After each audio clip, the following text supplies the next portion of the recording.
ਵਾਹਿਗੁਰੂ ਜੀ ਕਾ ਖਾਲਸਾ ਵਾਹਿਗੁਰੂ ਜੀ ਕੀ ਫਤਿਹ। ਸਤਨਾਮ ਸ੍ਰੀ ਵਾਹਿਗੁਰੂ ਸਾਹਿਬ ਜੀ। ਧੰਨ ਵਾਹਿਗੁਰੂ ਸਾਹਿਬ ਜੀ। ਆਸਾ ਮਹਿਲਾ ਪਹਿਲਾ, ਸੁਣ ਵੱਡਾ ਆਖੈ ਸਭ ਕੋਏ, ਕੇ ਵੱਡ ਵੱਡਾ ਢੀਠਾ ਹੋਏ। ਕੀਮਤ ਪਾਏ ਨਾ ਕਹਿਆ ਜਾਏ, ਕਹਿਣੇ ਵਾਲੇ ਤੇਰੇ ਰਹੇ ਸਮਾਏ। ਵੱਡੇ ਮੇਰੇ ਸਾਹਿਬਾ ਗਹਿਰ ਗੰਭੀਰਾ ਗੁਣੀ ਗਹੀਰਾ, ਕੋਏ ਨਾ ਜਾਣੇ ਤੇਰਾ ਕੇਤਾ ਕੇ ਵੱਡ ਚੀਰਾ। ਰਹਾ ਸਭ ਸੁਰਤੀ ਮਿਲ ਸੁਰਤ ਕਮਾਈ, ਸਭ ਕੀਮਤ ਮਿਲ ਕੀਮਤ ਪਾਈ। ਗਿਆਨੀ ਧਿਆਨੀ ਗੁਰ ਗੁਰ ਹਾਈ, ਕਹਿਣ ਨਾ ਜਾਈ ਤੇਰੀ ਤਿਲ ਵਡਿਆਈ। ਸਭ ਸਤ ਸਭ ਤਪ ਸਭ ਚੰਗਿਆਈਆਂ, ਸਿੱਧਾਂ ਪੁਰਖਾਂ ਕੀਆਂ ਵਡਿਆਈਆਂ। ਤੁਧ ਵਿਣ ਸਿੱਧੀ ਕਿਨੈ ਨਾ ਪਾਈਆ, ਕਰਮ ਮਿਲੈ ਨਾਹੀ ਠਾਕ ਰਹਾਈਆਂ। ਆਖਣ ਵਾਲਾ ਕਿਆ ਵਿਚਾਰਾ, ਸਿਫਤੀ ਭਰੇ ਤੇਰੇ ਭੰਡਾਰਾ। ਜਿਸ ਤੂੰ ਦੇ ਤਿਸੈ ਕਿਆ ਚਾਰਾ, ਨਾਨਕ ਸੱਚ ਸਵਾਰਨ ਹਾਰਾ। ਜਿਸ ਤੂੰ ਦੇ ਤਿਸੈ ਕਿਆ ਚਾਰਾ, ਨਾਨਕ ਸੱਚ ਸਵਾਰਨ ਹਾਰਾ। ਸੋ ਆਪਾਂ ਸਾਰਿਆਂ ਨੇ ਬੜੇ ਪਿਆਰ ਅਤੇ ਟਿਕਾ ਦੇ ਨਾਲ ਬੈਠ ਕੇ ਸੋਦਰ ਦੀ ਬਾਣੀ ਦਾ ਦੂਸਰਾ ਸ਼ਬਦ ਸਰਵਣ ਕੀਤਾ ਹੈ। ਆਓ ਇਸ ਸ਼ਬਦ ਨੂੰ ਸਮਝਣ ਦੀ ਕੋਸ਼ਿਸ਼ ਕਰੀਏ ਕਿ ਗੁਰੂ ਪਾਤਸ਼ਾਹ ਸਾਨੂੰ ਕੀ ਸਮਝਾਉਣਾ ਚਾਹੁੰਦੇ ਹਨ। We have just listened to the part of the second ਸ਼ਬਦ that we read when we do Sodar ਦੀ ਬਾਣੀ, or better known as Rehra Sahib. When we read Rehra Sahib, this is the second shabad that comes in this Bani. So before anything, let us try to understand what Guru Pasha is explaining to us in this shabad. और आप ਸਾਰਿਆਂ ਨੂੰ ਪਤਾ ਹੋਵੇਗਾ ਕਿ ਜਦੋਂ ਆਪਾਂ ਗੁਰਬਾਣੀ ਨੂੰ ਸਮਝਣ ਦੀ ਕੋਸ਼ਿਸ਼ ਕਰਦੇ ਹਾਂ, when we try to understand Gurbani, Guru Pasha gave their central idea, their central message, with the theory that the rest of the shabad will revolve around in the Rahau lines. Rahau ਵਾਲੀਆਂ ਪੰਕਤੀਆਂ ਦੇ ਵਿੱਚ ਸ਼ਬਦ ਦਾ ਉਹਨਾਂ ਨੇ ਤੱਤ ਕੱਢਿਆ, ਨਿਚੋੜ ਕੱਢਿਆ ਆ ਵੀ ਆਹ ਸ਼ਬਦ ਦਾ ਸੈਂਟਰ ਮੈਸੇਜ ਹੈ ਤੇ ਬਾਕੀ ਸਾਰਾ ਸ਼ਬਦ ਇਸ ਮੈਸੇਜ ਦੇ ਆਲੇ ਦੁਆਲੇ ਘੁੰਮੇਗਾ। ਜੇ ਸ਼ਬਦ ਨੂੰ ਸਮਝਣਾ ਚਾਹੁੰਦੇ ਹੋ ਤੁਸੀਂ ਤਾਂ ਰਹਾਉ ਦੀਆਂ ਪੰਕਤੀਆਂ ਸਮਝਣੀਆਂ ਬਹੁਤ ਜ਼ਰੂਰੀ ਹਨ। It is necessary to understand the main message of the shabad, because if we do not understand the context, we will not understand what Guru Pasha is explaining to us. So ਸ਼ਬਦ ਦੀਆਂ ਰਹਾਉ ਵਾਲੀਆਂ ਪੰਕਤੀਆਂ ਕਿ ਵੱਡੇ ਮੇਰੇ ਸਾਹਿਬਾ, ਜਿਹਨੂੰ ਮੈਂ ਸਾਹਿਬ ਮੰਨਦਾ ਹਾਂ, ਜਿਹਨੂੰ ਮੈਂ ਰੱਬ ਮੰਨਦਾ ਹਾਂ, ਉਹ ਬੜਾ ਬੇਅੰਤ ਹੈ। The God that I believe in, the law of nature, the system of nature is very grand. No one can put a limit on it. ਵੱਡੇ ਮੇਰੇ ਸਾਹਿਬਾ ਗਹਿਰ ਗੰਭੀਰਾ ਗੁਣੀ ਗਹੀਰਾ। Wherever I look, there is wisdom for me to obtain. There are virtues for me to obtain. ਕਹਿੰਦੇ ਜਿੱਧਰ ਮੈਂ ਵੇਖਦਾ ਹਾਂ ਉਧਰ ਮੈਨੂੰ ਗਿਆਨ ਦਿਖਦਾ ਹੈ, ਉਧਰ ਮੈਨੂੰ ਰੱਬ ਜੀ ਦੇ ਕੁਦਰਤ ਦੇ ਗੁਣ ਦਿਸਦੇ ਹਨ। ਹੁਣ ਬਹੁਤ ਸਾਰੇ ਲੋਕ ਕਹਿੰਦੇ ਨੇ ਵੇਖੋ, some people will say we believe that God is the embodiment of virtues. ਇੱਦਾਂ ਕਹਿੰਦੇ ਨੇ ਵੀ ਅਸੀਂ ਮੰਨਦੇ ਹਾਂ ਕਿ ਰੱਬ ਦਾ ਸਰੂਪ ਗੁਣਾ ਵਾਲਾ ਹੈ। ਵੀ ਜੇ ਰੱਬ ਬਾਰੇ ਪੁੱਛਦੇ ਆ ਵੀ ਤੁਹਾਡੇ ਮੁਤਾਬਕ ਰੱਬ ਕੀ ਆ, ਤਾਂ ਉਹ ਕਹਿੰਦੇ ਨੇ ਗੁਣ ਸਰੂਪ। ਠੀਕ ਹੈ ਜੀ, ਵੀ ਅਸੀਂ ਗੁਣਾਂ ਨੂੰ ਰੱਬ ਮੰਨਦੇ ਹਾਂ। ਤੇ ਜਦੋਂ ਅਸੀਂ ਉਲਟਾ ਸਵਾਲ ਕਰੀਦਾ, when we say where did Guru Sahib ji see those virtues? ਵੀ ਗੁਰੂ ਸਾਹਿਬ ਜੀ ਨੇ ਉਹ ਗੁਣ ਦੇਖੇ ਕਿੱਥੋਂ? ਜੇ ਰੱਬ ਦਿਖਦਾ ਨਹੀਂ, ਜੇ ਰੱਬ ਇਨਵਿਜ਼ੀਬਲ ਹੈ, if we cannot see God, where did Guru Sahib ji see those virtues? ਤਾਂ ਫਿਰ ਕੋਈ ਜਵਾਬ ਨਹੀਂ। ਤੇ ਪਤਾ ਗੁਰੂ ਸਾਹਿਬ ਜੀ ਨੇ ਕਿੱਥੋਂ ਦੇਖਿਆ? Where did Guru Sahib see? Guru Sahib saw in nature. Looked at the sun, gained wisdom, gained virtues. Looked at water, gained wisdom, gained virtues. ਇੱਥੋਂ ਤੱਕ ਕਿ ਸੜਕਾਂ ਦੇ ਰੋੜਿਆਂ ਵੱਲ ਵੀ ਵੇਖ ਕੇ ਗੁਰੂ ਪਾਤਸ਼ਾਹ ਨੇ ਗਿਆਨ ਲਿਆ, ਗੁਰੂ ਪਾਤਸ਼ਾਹ ਨੇ ਗੁਣ ਲਏ। ਇਸ ਕਰਕੇ ਕਹਿੰਦੇ ਨੇ ਵੱਡੇ ਮੇਰੇ ਸਾਹਿਬਾ ਗੈਰ ਗੰਭੀਰਾ ਗੁਣੀ ਗਹੀਰਾ ਕੋਏ ਨਾ ਜਾਣੇ ਤੇਰਾ ਕੀਤਾ ਕੇਵੜ ਚੀਰਾ। When people try to limit the creation, when we say there are 84 lakh ਜੂਨਾਂ, we are going against the philosophy that is dictated to us in this ਸ਼ਬਦ। ਕਹਿੰਦੇ ਕੋਈ ਨਹੀਂ ਜਾਣ ਸਕਦਾ ਤੇਰਾ ਕੀਤਾ ਕੇਵੜ ਚੀਰਾ, ਵੀ ਤੇਰਾ ਪਸਾਰਾ ਕਿੱਡਾ ਵੱਡਾ ਹੈ, ਕੋਈ ਨਹੀਂ ਜਾਣ ਸਕਦਾ। ਤਾਂ ਸਾਡੇ ਪ੍ਰਚਾਰਕ, ਸਾਡੀਆਂ ਸੰਪਰਦਾਇਆਂ ਨੇ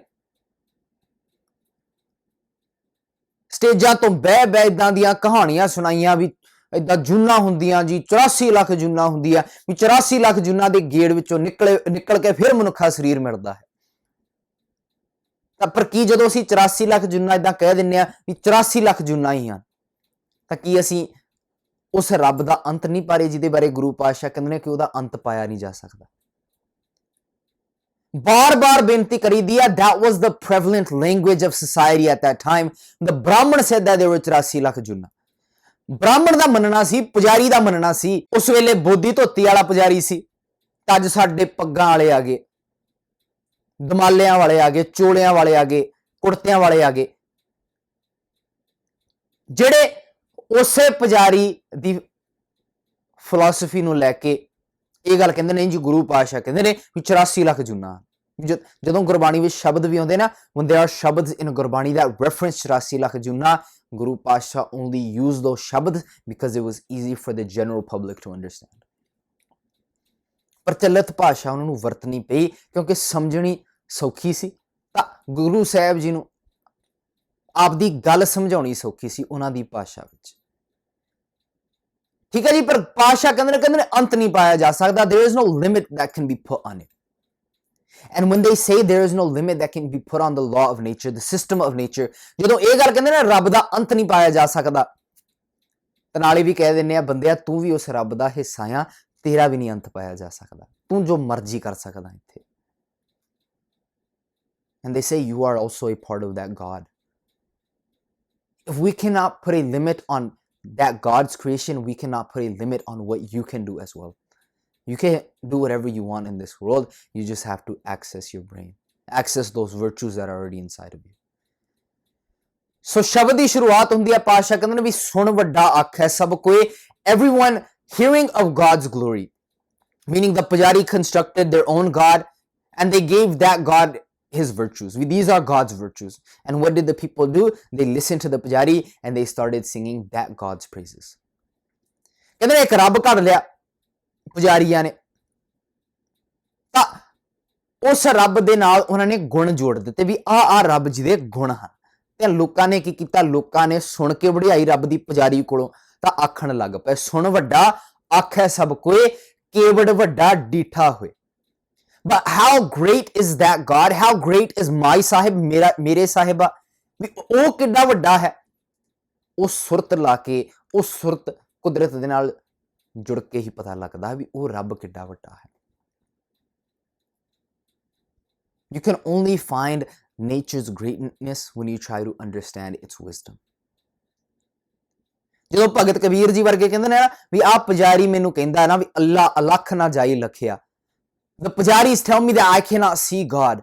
ਗੁਰ ਗੁੜ ਦੀਨਾ ਮਿੱਠਾ, but I have understood true wisdom. ਕਹਿੰਦੇ ਨੇ ਹੁਣ ਗਿਆਨ ਆ ਗਿਆ, ਹੁਣ ਪਤਾ ਲੱਗ ਗਿਆ, ਕਹੋ ਕਬੀਰ ਮੇਰੀ ਸ਼ੰਕਾ ਨਾਸੀ, my doubts have been dispelled, ਸਰਬ ਨਿਰੰਜਨ ਡੀਠਾ, and wherever I look I see a form of God. I see a form of the Creator. Because there is no difference between the creation and the Creator. ਕਹਿੰਦੇ ਜਿੱਧਰ ਮੈਂ ਵੇਖਦਾ ਹੁਣ ਮੈਨੂੰ ਇਦਾਂ ਲੱਗਦਾ ਕਿ ਕਾਦਰ ਦੇ ਵਿੱਚ ਤਾਂ ਕੁਦਰਤ ਦੇ ਵਿੱਚ ਕੋਈ ਫਰਕ ਨਹੀਂ। ਲੋਗਾ ਭਰਮ ਨਾ ਭੁੱਲੋ ਭਾਈ, ਖਾਲਕ ਖਲਕ ਖਲਕ ਮਹਿ ਖਾਲਕ, ਪੂਰ ਰਹਿਓ ਸਰਬ ਠਾਈ। ਸੋ ਇਸ ਕਰਕੇ ਪਾਤਸ਼ਾਹ ਕਹਿੰਦੇ ਨੇ ਵੀ ਸੁਣ ਵੱਡਾ, ਆਖੈ ਸਭ ਕੋਈ, ਕੇਵੜ ਵੱਡਾ ਡੀਠਾ ਹੋਏ। ਕਹਿੰਦੇ ਨੇ ਕੀਮਤ ਪਾਏ ਨਾ ਕਹਿਆ ਜਾਏ। There is no one that can be compared to that system of nature because it is controlling everything. ਕਹਿੰਦੇ ਨੇ ਮੇਰੇ ਰੱਬ ਦੇ ਬਰਾਬਰ ਕੋਈ ਵੀ ਐਸਾ ਰੱਬ ਨਹੀਂ ਖੜ ਸਕਦਾ, ਕਿਉਂਕਿ ਜਿਹੜੇ ਬਾਕੀ ਸਾਰੇ ਰੱਬ ਆ ਨਾ ਉਹ ਪੁਜਾਰੀ ਦੇ ਦਿਮਾਗ ਦੀ ਕਾਢ ਹਨ। ਕਿਸੇ ਨੇ ਕਹਿਤਾ ਵੀ ਬ੍ਰਹਮਾ ਰੱਬ ਹੈ, ਕਿਸੇ ਨੇ ਕਹਿਤਾ ਵੀ ਅੱਲਾ ਮੱਕੇ ਵਿੱਚ ਰਹਿੰਦਾ ਹੈ। ਸਾਡੇ ਵਾਲੇ ਕਹਿੰਦੇ ਨੇ ਰਹੀ ਰੱਬ ਇੱਕ ਹੈ, ਨਾਲੇ ਸਰਬ ਵਿਆਪਕ, ਨਾਲੇ ਇੱਕ ਕਹੀ ਜਾਂਦੇ ਆ ਨਾਲੇ ਸਰਬ ਵਿਆਪਕ ਕਹੀ ਜਾਂਦੇ ਆ। ਜਦੋਂ ਪੁੱਛੀਦਾ ਵੀ ਉਹ ਰੱਬ ਹੈ ਕਿੱਦਾਂ ਦਾ, ਫਿਰ ਕੋਈ ਜਵਾਬ ਨਹੀਂ। ਫਿਰ ਕਹਿੰਦੇ ਹਨ ਗੋਲ ਮੁਲ ਜਿਹਾ ਕਰਕੇ ਜਵਾਬ ਦਿੰਦੇ ਨੇ ਸਾਨੂੰ ਵੀ ਨਹੀਂ ਗੁਣਾਂ ਦਾ ਸਰੂਪ ਹੈ ਜੀ, ਖਜ਼ਾਨਾ ਗੁਣਾਂ ਦਾ। ਗੁਣ ਦੇਖੇ ਕਿੱਥੋਂ? ਕੁਦਰਤ ਵਿੱਚੋਂ। ਪਰ ਜੇ ਕਹਿ ਦਿੱਤਾ ਕਿ ਕੁਦਰਤ ਵਿੱਚੋਂ ਅਸੀਂ ਰੱਬ ਦੇ ਦਰਸ਼ਨ ਕਰ ਸਕਦੇ ਹਾਂ, ਫਿਰ ਸਾਡੀਆਂ ਗੱਲਾਂ ਦੇ ਉੱਤੇ ਮੋਹਰ ਲੱਗ ਜਿਓ ਨਾ। ਇਸ ਕਰਕੇ ਪਾਤਸ਼ਾਹ ਕਹਿੰਦੇ ਕੀਮਤ ਪਾਏ ਨਾ ਕਹਿਆ ਜਾਏ, ਤੁਸੀਂ ਬਿਆਨ ਨਹੀਂ ਕਰ ਸਕਦੇ। The people of the world, what did they do? They were chanting God's name. They were chanting his virtues, just like we do today. But Guru Pasha says that you cannot, because that law of nature, that system of nature, its manifest form is so expansive that you cannot put an end to it. What you can do is you can try to fulfill your responsibilities like that system is fulfilling its responsibility. ਕੀਮਤ ਪਾਏ ਨਾ ਕਹਿਆ ਜਾਏ, ਕਹਿਣੇ ਵਾਲੇ ਤੇਰੇ ਰਹੇ ਸਮਏ। ਪਰ ਨਾਲ ਇਹ ਵੀ ਕਹਿਤਾ, ਕਹਿੰਦੇ ਜਿਹੜੇ ਉਸ ਵਿਧਾਨ ਨੂੰ ਸਮਝਦੇ ਆ, the ones that understand their responsibilities, like God is all pervading, like that system of nature is all pervading, they became immortal as well. ਕਹਿੰਦੇ ਨੇ ਜਿਨ੍ਹਾਂ ਨੇ ਸਮਝ ਲਿਆ, ਜਿਨ੍ਹਾਂ ਨੇ ਗਿਆਨ ਹਾਸਲ ਕੀਤਾ, ਜਿਨ੍ਹਾਂ ਨੇ ਗੁਣ ਧਾਰਨ ਕੀਤੇ, ਕਹਿੰਦੇ ਨੇ ਜਿੱਦਾਂ ਰੱਬ ਸਰਬ ਵਿਆਪਕ ਹੈ ਨਾ, ਉਹ ਵੀ ਸਦਾ ਲਈ ਅਟਲ ਹੋ ਗਏ। ਗੁਰੂ ਨਾਨਕ ਪਾਤਸ਼ਾਹ ਵਰਗੇ, ਭਗਤ ਕਬੀਰ ਜੀ ਵਰਗੇ ਅੱਜ ਵੀ ਅਸੀਂ ਯਾਦ ਕਰਦੇ ਨਾ। Today we still remember those people. Today we still remember the ਸਾਹਿਬਜ਼ਾਦੇ. Do we not? Do we not get goosebumps hearing about them standing in the bricks of Sarhand? ਕੀ ਅੱਜ ਅਸੀਂ ਉਹਨਾਂ ਦੀਆਂ ਸਿਫਤਾਂ ਨਹੀਂ ਕਰ ਰਹੇ? ਅੱਜ ਉਹਨਾਂ ਦੀ ਜ਼ਿੰਦਗੀ ਵੱਲ ਵੇਖ ਕੇ ਮੋਟੀਵੇਸ਼ਨ ਹਾਸਲ ਨਹੀਂ ਕਰ ਰਹੇ? ਕਿਉਂ ਹਾਸਲ ਕਰ ਰਹੇ ਆ? ਕਿਉਂਕਿ ਉਹਨਾਂ ਨੇ ਸਮਝ ਲਿਆ ਸੀ, ਉਹਨਾਂ ਨੇ ਵੱਖਰਾ ਕਰਕੇ ਵਿਖਾਇਆ। ਤਾਂ ਕਿੱਦਾਂ ਵਿਖਾਇਆ? ਕਿਉਂਕਿ ਉਹਨਾਂ ਨੇ ਗਿਆਨ ਹਾਸਲ ਕੀਤਾ ਸੀ। ਉਹ ਉਸ ਸਾਹਿਬ ਦੇ ਨਾਲ ਜੁੜੇ ਸਨ ਜਿਹਦੇ ਬਾਰੇ ਗੁਰੂ ਪਾਤਸ਼ਾਹ ਕਹਿੰਦੇ ਨੇ, ਵੱਡੇ ਮੇਰੇ ਸਾਹਿਬਾ ਗੈਰ ਗੰਭੀਰਾ ਗੁਣੀ ਗਹੀਰਾ, ਕੋਈ ਨਾ ਜਾਣੈ ਤੇਰਾ ਕੀਤਾ ਕੇਵੜ ਚੀਰਾ ਰਹਾਓ। ਸਭ ਸੁਰਤੀ ਮਿਲ ਸੁਰਤ ਕਮਾਈ, ਸਭ ਕੀਮਤ ਮਿਲ ਕੀਮਤ ਪਾਈ। But what did the people of the world do? ਪਾਤਸ਼ਾਹ ਕਹਿੰਦੇ ਨੇ ਦੁਨੀਆ ਦੇ ਲੋਕਾਂ ਨੇ ਕੀ ਕੀਤਾ? ਪਹਿਲੋਂ ਇੱਕ ਰੱਬ ਘੜ ਲਿਆ, ਪਹਿਲੋਂ ਉਹਨਾਂ ਨੇ ਮੋਢੀ ਗਲਤ ਫੜ ਲਿਆ ਵੀ ਇੱਕ ਰੱਬ ਬਾਹਰ ਬਿਠਾ ਦਿੱਤਾ, ਜਾਂ ਕਿਸੇ ਖਾਸ ਧਰਮਕ ਸਥਾਨ ਤੇ ਬਿਠਾ ਦਿੱਤਾ, ਜਾਂ ਦੇਵੀ ਦੇਵਤੇ ਘੜ ਲਏ। ਕਹਿੰਦੇ ਨੇ ਮੋਢੀ ਇਹਨਾਂ ਦਾ ਗਲਤ ਸੀ। They started from the wrong place and they were trying to reach their destination, but they did not realize that their start was wrong to begin with. So what did they do? Sab surti mil surat kamai. All these siddhs, all these yogis, they tried different forms of meditation, thinking that if we do this type of yoga, if we do that type of yoga, we can get closer to God. ਕਹਿੰਦੇ ਨੇ ਸਾਰਿਆਂ ਨੇ ਜ਼ੋਰ ਲਾ ਦਿੱਤਾ।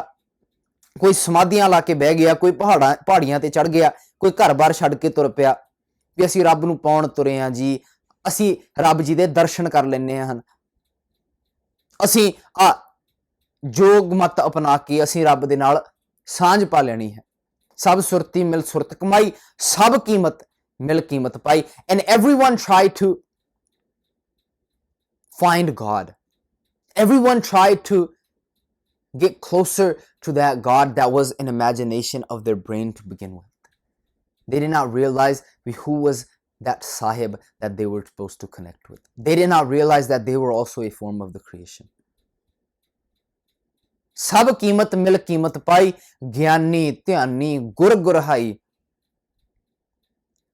ਗਿਆਨੀ ਧਿਆਨੀ ਇਕੱਠੇ ਹੋ ਗਏ, spiritual teachers, self-acclaimed philosophers, they all gathered trying to sing God's praises, trying to find God. But Guru Pasha says, "Kehna na jaye teri til vadiyai." But they were not able to understand why, because their starting point was wrong to begin with. ਪਰ ਕਹਿੰਦੇ ਨੇ ਉਹ ਸਮਝ ਨਹੀਂ ਸੀ ਸਕੇ। ਕਿਉਂ ਨਹੀਂ ਸੀ ਸਮਝ ਸਕੇ? ਕਿ ਉਹਨਾਂ ਦੇ ਕੋਲ ਗਿਆਨ ਨਹੀਂ ਸੀ।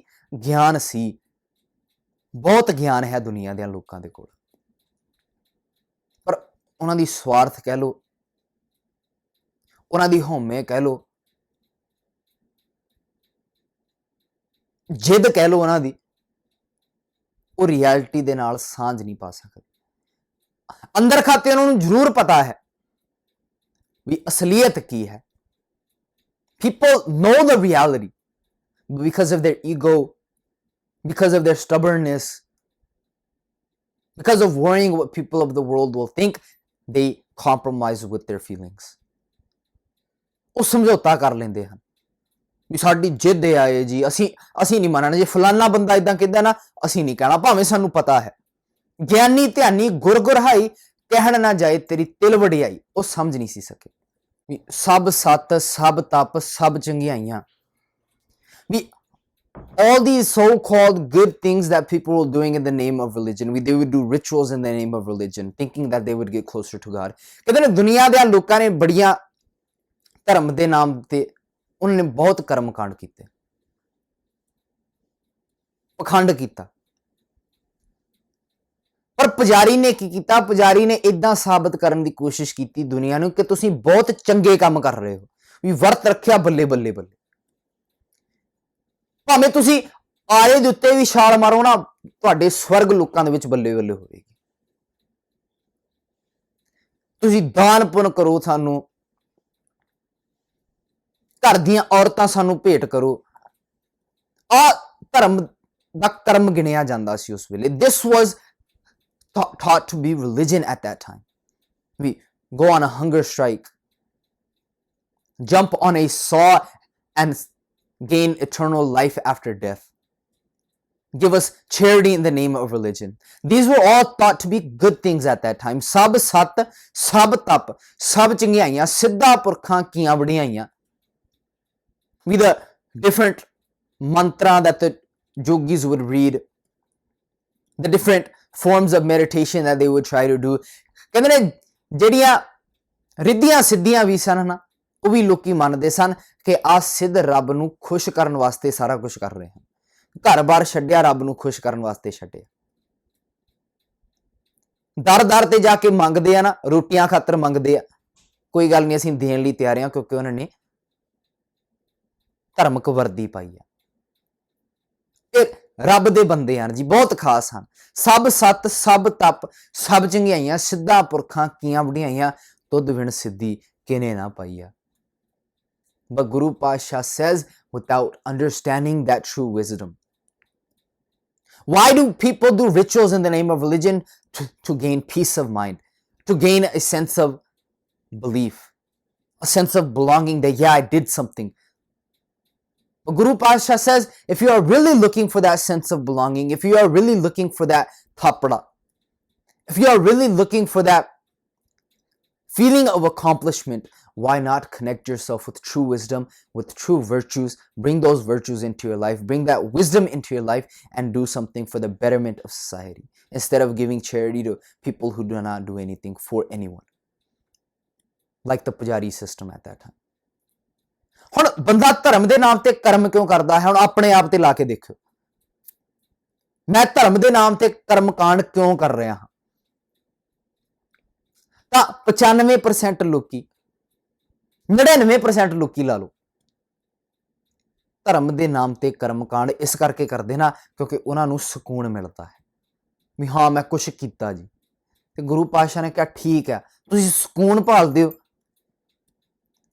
ਧਰਮ ਦੇ ਨਾਮ ਤੇ ਪਖੰਡ ਕਰਨ ਦੀ ਬਜਾਏ ਤੁਸੀਂ ਸੱਚੇ ਗਿਆਨ ਦੇ ਨਾਲ ਜੁੜੋ, ਗੁਣ ਧਾਰਨ ਕਰੋ, ਗੁਣਾਂ ਨੂੰ ਜ਼ਿੰਦਗੀ ਵਿੱਚ ਲਾਗੂ ਕਰੋ।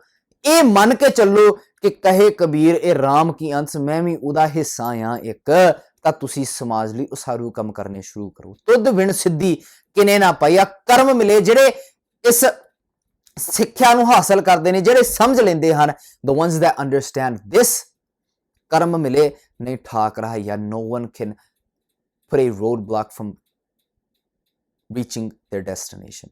No one can stop them from reaching their destination. They can kill them, they can martyr them, but they cannot stop their mission because someone will pick up where they left off. Someone will gain motivation and continue it out. ਕਹਿੰਦੇ ਨੇ ਜਿਹੜੇ ਸਮਝ ਲੈਂਦੇ ਹਨ, ਜਿਹੜੇ ਉਸ ਕਿਰਪਾ ਨੂੰ ਧਾਰਨ ਕਰ ਲੈਂਦੇ ਹਨ, ਉਹਨਾਂ ਦੀ ਜ਼ਿੰਦਗੀ ਵਿੱਚ ਕੋਈ ਰੁਕਾਵਟ ਨਹੀਂ ਆ ਸਕਦੀ। ਉਹਨਾਂ ਦੇ ਮਿਸ਼ਨ ਦੇ ਵਿੱਚ ਕੋਈ ਉਹਨਾਂ ਨੂੰ ਰੋਕ ਨਹੀਂ ਸਕਦਾ।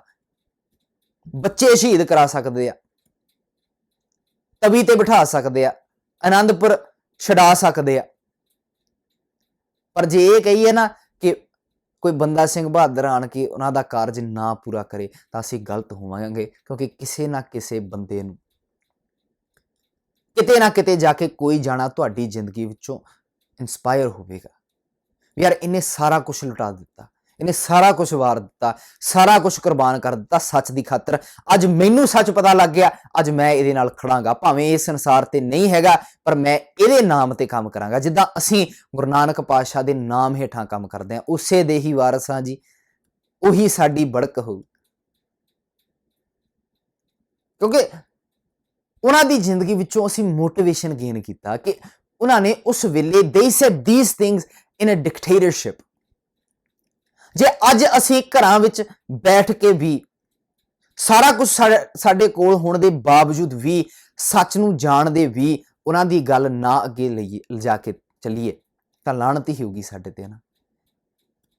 If we do not take what they did, gain motivation from it, and try to share that message with the rest of the world, then how can we call ourselves Sikhs of Guru Nanak Pasha?